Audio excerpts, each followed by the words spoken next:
je ne suis pas du tout un spécialiste des sciences politiques, je travaille à l'interface entre écologie avec des gens qui font des sciences politiques pour voir comment on peut faire marcher les deux en même temps. Donc le titre, c'est « Les processus écologiques que se passent dans la nature, dans les paysages ». Bon, alors, les écosystèmes naturels, bon, qu'est-ce que la nature? Est-ce qu'on est dans la nature ou pas? Moi, je pense qu'on est dans la nature, donc c'est pas trop un problème. Et ça paraît évident, mais ça n'a pas toujours été évident en écologie que ces processus étaient dans un espace hétérogène qu'on appelle ici paysage dans le sens très, très commun. D'ailleurs, ce que David a montré de Duvigneau avec des boîtes qui représentent généralement les écosystèmes, c'est des flux qui ne sont pas spatialisés. Et ici, ce qui nous intéresse, c'est la spatialisation et la ville, la planification, les usages des terres, c'est bien de la spatialisation. Donc en fait, je vais vous présenter ce qu'est le paysage d'un point de vue d'un écologue. Oui, c'est ça. Quelles sont les questions d'écologie dans ce contexte? Et bon, le fait qu'on travaille à plusieurs échelles, on en a déjà parlé, c'est important. Puis on a 3 concepts clés qui sont vraiment des concepts clés, hein, l'hétérogénéité, la fragmentation, la connectivité. Donc après, je ne rentre pas dans des détails techniques, mais c'est important que vous saisissiez un peu ces concepts.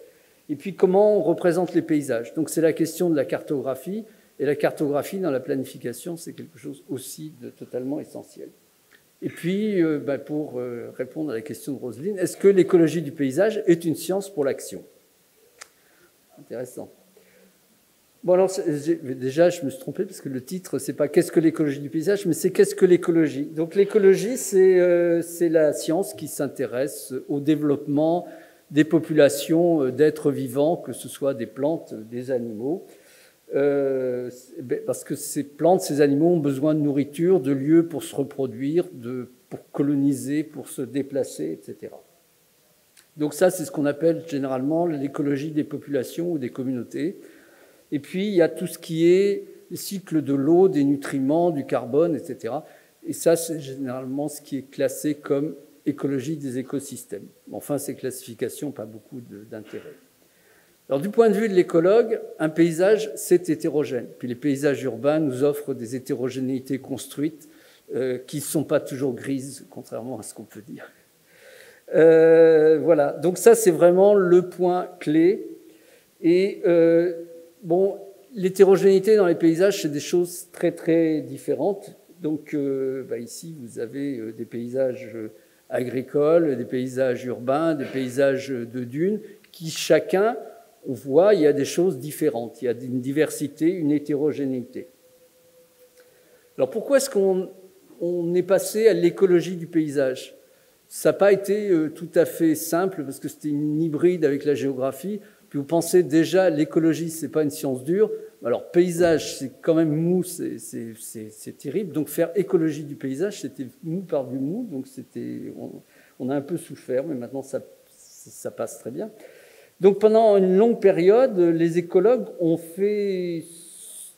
travaillé comme si on pouvait étudier des entités homogènes. Par exemple, je prends l'exemple de ce que Mathieu nous a présenté sur le cimetière et le centre commercial qui pouvait se développer. Les écologues, ils se seraient dit, moi, je vais aller au milieu du cimetière, donc je n'aurai pas l'effet du centre commercial. C'est ça l'écologie. Bon, même s'il y avait l'effet, mais on pensait qu'on pouvait éviter ce genre d'effet de bordure, d'interaction avec ce qui était à côté. Donc, on allait au milieu de la prairie, on allait au milieu de la forêt. Et puis, quand même, dans les années 60, 80, on a vu les limites de cette approche, en particulier quand il s'est agi d'agir pour gérer des paysages, pour la conservation de la nature. Comment est-ce qu'on fait? Comment est-ce qu'on... Bon, est-ce qu'il faut des... Alors, il y avait le débat sur les petites et les grandes réserves, etc. Donc, il y a toute une histoire que je ne raconterai pas, mais il est devenu évident qu'il fallait quand même s'intéresser à des phénomènes spatiaux. Donc, en fait, on est passé de l'étude d'entités supposément homogènes à l'ensemble de ces entités spatialement proches. Et quand on les regarde spatialement proches, on voit de toute évidence qu'il y a des interactions. Il y a des interactions fortes Et l'écologie du paysage, c'est quand même au départ l'étude de ces interactions entre des éléments que l'on distingue, et on va y revenir, dans la nature. Donc l'écologie du paysage, bon, il y a une définition qui est la définition canonique, qui cherche à comprendre le développement et les dynamiques de l'hétérogénéité spatiale, les interactions spatiales et temporelles, il y a une dimension temporelle, les échanges à travers les paysages hétérogènes, les influences de ces hétérogénéités sur les processus biotiques, c'est-à-dire tout ce qui concerne le vivant et abiotique. Je vous ai parlé des flux de nutriments, des flux d'eau, etc. Et la gestion de cette hétérogénéité spatiale. Je vous ai mis la version aussi anglaise parce que bon, je trouve que c'est pas forcément très clair, mais c'est ça. Donc la recherche doit comprendre ces hétérogénéités et les processus qui vont avec. Alors elles sont diverses, comme on l'a déjà vu. Donc ici, on a un paysage agricole. Alors c'est le paysage, en plus c'est le paysage rural tel qu'il est souvent fantasmé avec ses parcelles agricoles, ses haies qui délimitent le bocage, etc. On a un paysage méditerranéen en Andalousie. Je ne sais pas pourquoi l'Andalousie n'apparaît pas. Et puis, on a un paysage de l'Alberta qui, pour les Européens, va être un peu bizarre parce qu'avoir des points d'eau comme ça au milieu des champs, chez nous, ça ne se fait pas. On aurait drainé ça depuis longtemps. Et un paysage moins anthropisé dans le Wyoming, donc tous les paysages soi-disant naturels. Alors ces paysages, ils sont dynamiques. Bon, ça, on a vu la dynamique urbaine, mais les paysages sont dynamiques. Et les dynamiques, c'est à la fois des processus naturels, c'est-à-dire non spécifiquement contrôlés par l'homme, et des processus très contrôlés par l'homme. Alors ici, on voit ces parcelles agricoles qui sont bon, les structures faites par les humains sont souvent des dimensions euclidiennes, rectangles, carrés, des ronds, qui n'existent pas vraiment dans la nature. Et puis la nature a ces formes, je ne sais pas si... ces formes plus... on voit bien ici le relief. Et puis les processus... Bon, ici, j'ai pris quand même, je vous ai parlé un peu d'urbain. On a quelque chose qui se développe en ville, c'est ces espaces qui sont plus aussi maîtrisés que l'on avait dans le temps. Alors, est-ce que c'est par de la négligence ou est-ce que c'est une volonté de laisser se développer une végétation le long des trottoirs? Et ça, on voit ça dans toutes les villes du monde. Donc, c'est pas toujours simple de savoir si les humains ont décidé de laisser faire la nature ou s'ils ont juste dit on fait pas grand-chose. Alors donc, quelles sont les questions d'écologie du paysage dans ce contexte? Alors ici, vous avez une photo qui représente un paysage, mais je pourrais vous poser la question à quelle hauteur au-dessus du paysage a été prise la photo pour vous faire comprendre que ceci n'est pas un paysage. On est au pays de Magritte, hein, donc il fallait bien... si vous avez une idée de quelle hauteur j'étais au-dessus du paysage pour prendre la photo... 15 mètres. Ah ben ça, c'est quand même la personne la plus proche que j'ai eue, parce que j'ai souvent 100 mètres, 1000 mètres, etc. En fait, la réponse, c'est 3 mètres. Oui, non, mais c'est très intéressant d'avoir ce paysage où tout est à la même échelle et micro, pour vous dire. Donc, l'hétérogénéité du paysage, pour y revenir, il y a des effets sur différents processus. Alors on étudie quoi? La dynamique des populations, comment des ensembles d'individus d'une même espèce, de plantes, d'animaux, etc. vivent. Donc est-ce que ces populations ont est-ce qu'elles croissent? Est-ce qu'elles déclinent? Bon, on a parlé de la perte de biodiversité. C'est-à-dire, est-ce qu'elles ont des habitats suffisamment grands pour se maintenir? Donc, si vous avez une forêt ou un bois où vous avez 2 individus, ça ne va pas vraiment faire une population qui va durer longtemps. La grande question aussi, c'est le mouvement à travers les paysages. Est-ce qu'on peut se déplacer? Et les infrastructures de transport, l'urbanisme est vu comme quelque chose qui empêche les mouvements d'animaux et des plantes qui sont associées à travers les paysages. Les interactions trophiques, là on revient aux ressources, c'est est-ce que finalement le paysage et l'hétérogénéité va nous donner, va permettre à des animaux qui mangent d'autres animaux de pouvoir se rencontrer, de pouvoir vivre, de pouvoir se faire. Et David a parlé des sables bitumineux en Alberta, et ça a complètement changé les réseaux trophiques, puisque en ouvrant la forêt, on a fait que les chevreuils ont eu plus d'herbe pour manger, et donc les populations ont augmenté, et puis les carnivores qu'il y a toujours là-bas, parce que chez nous, il n'y a plus beaucoup de carnivores, finalement, certains ont été favorisés, et d'autres ont été défavorisés par cette intervention. Donc l'effet de l'hétérogénéité, il est important.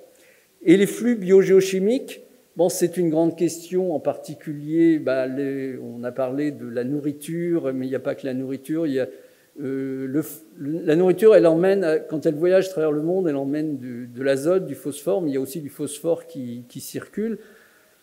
Nos questions de pollution en Europe de l'Ouest, et en Bretagne, on est bien placé pour ça, c'est essentiellement parce qu'on va rapporter de l'azote et du phosphore qui viennent de d'autres régions du monde. Ça, c'est quand même une question importante. L'agriculture est une activité très mondialisée. Et donc, quand ça arrive dans un paysage, cet azote, ce phosphore, il y a des sources de pollution. Et comment est-ce que le paysage va plus ou moins éviter ces pollutions? Donc, pour vous donner une idée de ce qu'on peut faire, c'est alors, on a un site d'études à long terme. À long terme, bon, long terme. Pour moi, c'est du long terme. Mais enfin, on a commencé il y a quand même 25 ans. Ça se développe. Pendant longtemps aussi, le temps n'était pas une variable facile à prendre en compte en écologie, oui, parce qu'on peut parler là aussi de politique scientifique. Si vous disiez j'ai un terrain d'études sur lequel j'ai déjà des données, donc je vais compléter mes données, on disait ouais, tu vas nous revendre la même chose. Donc ça a été aussi une négociation de pouvoir comprendre comment on pouvait faire des études à long terme. Donc en tout cas, dans ces paysages, vous avez ici un bocage, donc des haies, et puis juste à côté, quelque chose où là, les haies ont plutôt disparu, et on étudie là deux communautés d'espèces, hein, donc ce sont des coléoptères carabiques, vous voyez, ce sont des insectes comme ça, et vous en avez qui aiment plutôt vivre dans des ambiances forestières, et d'autres qui plutôt aiment vivre en plein champ. Bon, de façon pas très étonnante, à droite, toutes celles qui aiment bien vivre dans des ambiances forestières ont disparu. Donc là, même si on trouve encore quelques relicts, des relictuels, mais en fait, le microclimat généré par l'ensemble du réseau de haies a disparu et ces espèces disparaissent. Donc, ce n'est pas parce qu'on a quelque chose qui est potentiellement un habitat que l'espèce va être présente si la structure du paysage n'est pas favorable. Alors, le paysage, c'est aussi multi-échelle. Hein, je sais pas pour. Donc, on est dans une forêt. Finalement, on est dans une forêt quelque part. Mais est-ce qu'on est dans un boisement qui est dans le paysage de gauche ou dans le paysage de droite? Ça va complètement changer l'écologie de cette forêt. Donc, il faut bien regarder le contexte. On en a déjà parlé, on va en reparler là. On a ces jolies petites fleurs dans une prairie de moyenne montagne, comme on a beaucoup en Europe. Eh bien, finalement, quand on va regarder, elles ne sont pas distribuées partout, elles sont en taches parce que les ressources, la dispersion des graines changent. Et puis, elles ne sont pas forcément dans toutes les prairies du paysage. Et puis ça nous renvoie au fait que ces paysages sont totalement liés au fait qu'on a un système d'élevage bovin, donc en plein air, etc., pas des feedlots. Et puis, ça peut nous renvoyer aussi à des grandes questions, c'est est-ce qu'il faut continuer à manger de la viande? Le fait qu'on continue à manger de la viande, ces paysages, ils sont liés en grande partie. Donc, voyez comment, là aussi, on a un effet de l'urbain, puisqu'on va produire une viande qui est quand même généralement vendue plus cher, et c'est généralement plutôt les populations urbaines que les populations rurales qui en profitent. Donc on a aussi des hétérogénéités dans le temps. Hein.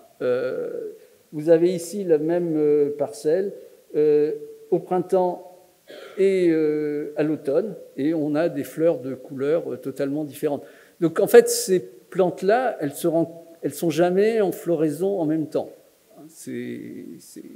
Donc elles sont, on peut dire, elles sont dans la même communauté, sauf qu'elles ne se rencontrent pas beaucoup. Par contre, c'est important, c'est pour les insectes pollinisateurs. La grande question sur les abeilles, et il n'y a pas que les abeilles domestiques, hein, je vous signale, il y a les abeilles sauvages. Je pense qu'en France, on a à peu près 1000 espèces d'abeilles sauvages. Donc elles sont énormes, elles ont un rôle important dans la pollinisation, et il faut les nourrir toute l'année. Donc si vous avez ces successions, cette hétérogénéité de floraison dans le temps, ça va servir à soutenir des populations de pollinisateurs. Donc vous voyez le paysage, on va avoir des espèces différentes et puis on va avoir des processus différents. Donc les concepts clés, hétérogénéité, alors c'est la propriété des paysages, c'est ce qu'on a vu, on a des choses différentes, des éléments différents avec des arrangements spatiaux différents, et ça c'est l'hétérogénéité qui est une propriété du paysage. Après il y a la fragmentation. La fragmentation, c'est une propriété des éléments du paysage. C'est-à-dire, tout à l'heure sur la forêt, la photo où il y avait les deux boisements, un continu et un avec des bois isolés, à gauche, c'est fragmenté. C'est la forêt qui est fragmentée et on va voir les conséquences que ça peut avoir. Et la connectivité, c'est le fait que des espèces ou des éléments peuvent se déplacer dans un paysage. Donc c'est à la fois une propriété des espèces, est-ce qu'elles se déplacent facilement ou pas, est-ce qu'elles volent, est-ce qu'elles peuvent voler par-dessus l'autoroute ou est-ce qu'elles sont complètement arrêtées, et puis pour rejoindre d'autres habitats, donc ça va être bien une question de l'interaction entre les espèces et le paysage. Et puis, il y a eu... Alors, ce qu'il faut bien se dire, c'est quand même que d'une façon naturelle, avant les constructions humaines, il y avait des fragmentations dans le paysage. Les grands fleuves sont fragmentants. Donc, j'ai un ami écologue canadien que ça amuse beaucoup, il est anglophone. C'est qu'au Québec, les petits mammifères du sud du Saint-Laurent sont les mêmes qu'aux États-Unis et au nord, c'est ceux du Québec, c'est ceux du Canada. Donc voilà. Donc parce qu'évidemment, pour traverser le Saint-Laurent, ça pourrait être possible en hiver, mais enfin en hiver, il ne bouge pas beaucoup. Voilà. Alors le problème de l'inverse de l'hétérogénéité, c'est l'homogénéité. Et ce qu'on voit là aussi dans les Rocheuses, aussi bien, là c'est les Rocheuses aux États-Unis, c'est l'invasion par une espèce, enfin par un parasite qui est ici à tuer tous les arbres résineux. Les feuillus tiennent, mais tous les résineux, parce qu'on a des étendues énormes de résineux, du fait qu'on a bâti autour, on a lutté contre les incendies, donc tous les résineux sont du même âge, deviennent vieux, donc plus sensibles aux attaques de parasites, et du coup, comme c'est très homogène, ça se propage très, très facilement. Alors maintenant, la fragmentation. Ici, vous avez même les champs. Bon, les cultures sont fragmentées. Ça, au passage, c'est une question aussi qui peut se poser, qui peut se poser aussi en ville avec la dispersion d'espèces pas nécessairement souhaitables entre les jardins. Finalement, on a une fragmentation. Alors les premiers travaux, parmi les premiers travaux, ça a été de regarder dans des bosquets de tailles différentes combien on avait d'espèces d'oiseaux. Et donc là, ce que vous voyez, c'est peut-être c'est qu'on a nombre de... Ah oui, j'ai pas traduit. Des îlots boisés de différentes tailles. Si on en regarde 1, 2, 3, et puis le nombre d'espèces d'oiseaux.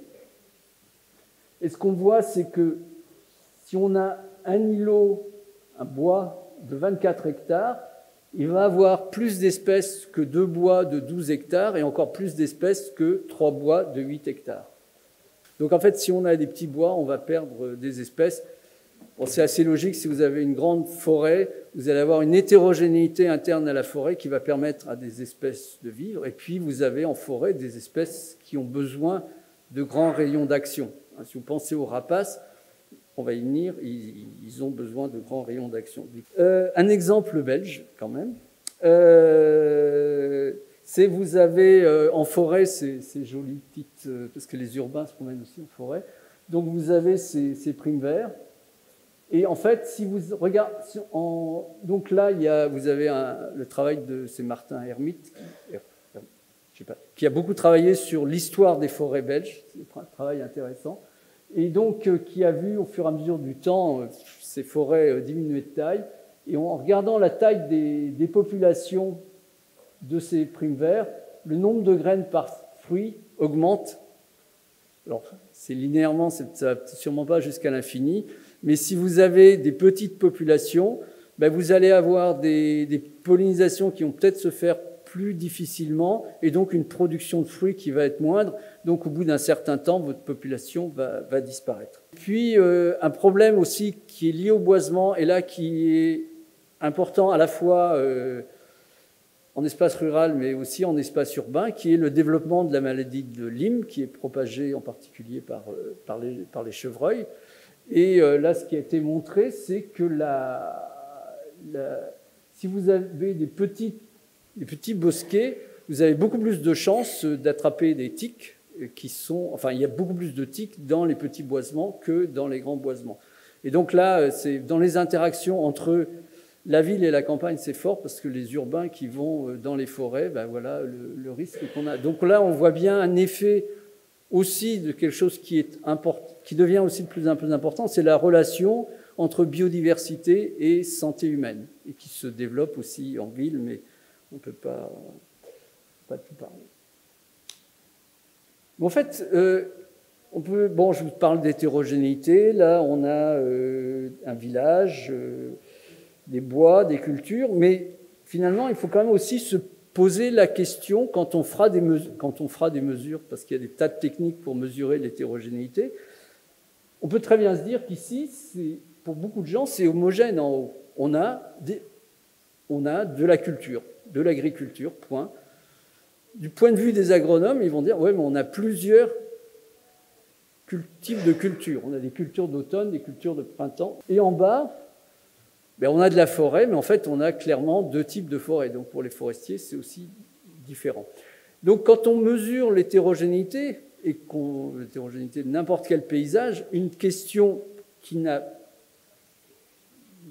pas de réponse dans l'absolu, c'est de décider de ce qui est différent ou pas différent quand je regarde un paysage. Je peux très bien décider que je m'intéresse seulement à la forêt. Bon, ou de dire, je m'intéresse, j'ai des parcs urbains, tous mes parcs urbains sont les mêmes, ou de décider qu'ils ne sont pas du tout les mêmes. Alors, la dépendance d'échelle, alors ça, c'est quelque chose, on parle des échelles, c'est si on regarde, on a que de l'agriculture, et si on parlait de zoom arrière, qui parlait de zoom arrière, si on fait un zoom arrière, on voit apparaître des boisements, on va voir apparaître le village, etc. Donc, selon l'étendue étudiée, on va voir des choses différentes. Bon, de même, l'hétérogénéité, des cultures à prendre dans le temps, je vous ai déjà parlé de ça, ça peut être pris en compte. Bon. En ce qui concerne les flux biogéochimiques, on travaille aussi beaucoup, beaucoup là-dessus, en particulier on voit ici ces cours d'eau. Et on a ici un site d'études très, très, très équipé avec des tas de choses. Et ce qu'on peut voir dans les bassins versants, c'est si on regarde la densité de haies et l'intensité des flux de nitrate, on a cette jolie relation. C'est-à-dire que si vous avez peu de haies, dans nos paysages qui sont sur des socles anciens où l'eau circule beaucoup en subsurface parce qu'elle ne peut pas se pénétrer. Si vous allez dans des socles calcaires, ça va être différent. On va avoir un effet très fort de la présence de haies dans le paysage.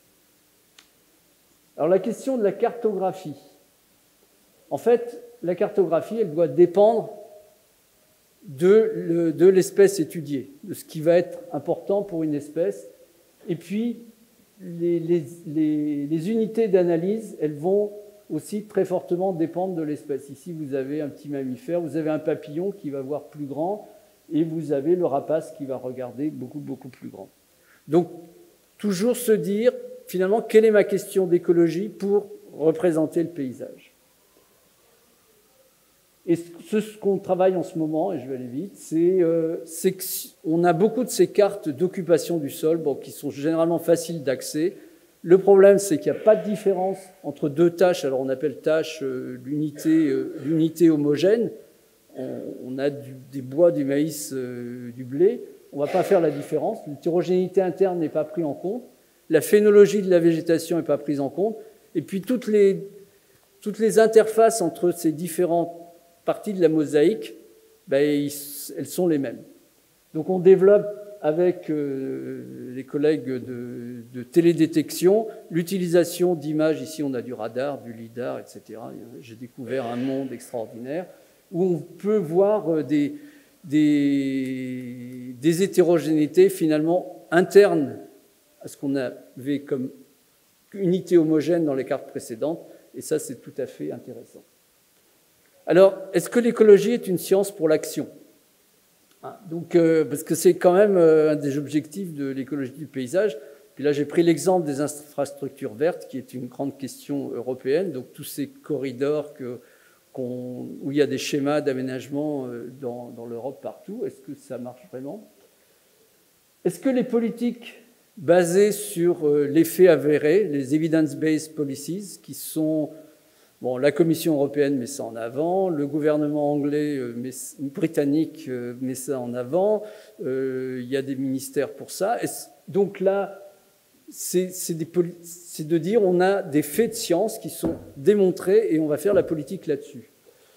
Et en fait, pour arriver à ce genre de faits avérés, démontrés, il faut avoir de l'expérimentation avec des réplications.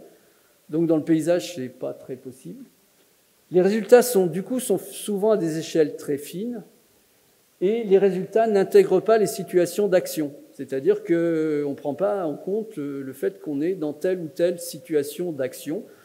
Et là, on retrouve c'est Mathieu qui a dit ça tout à l'heure, c'est qu'en fait, les modèles, c'est pas eux qui vont forcément nous permettre de définir des politiques. Après, évidemment, il est important de prendre en compte les résultats de la recherche, y compris surtout en écologie, mais il faut qu'on ait une recherche interdisciplinaire où on va travailler avec différentes disciplines, pour autant que la discipline ait un sens, mais différents modes d'approche pour se dire finalement ces processus écologiques, parce qu'ils existent quand même, ils ont une réalité, comment est-ce que je peux les décrire, comment est-ce que je peux les analyser de façon à ce que les politiques, les citoyens puissent s'approprier ces résultats dans le sens de l'action. Voilà, bon, donc on va passer, et voilà. Et je vous remercie pour votre attention.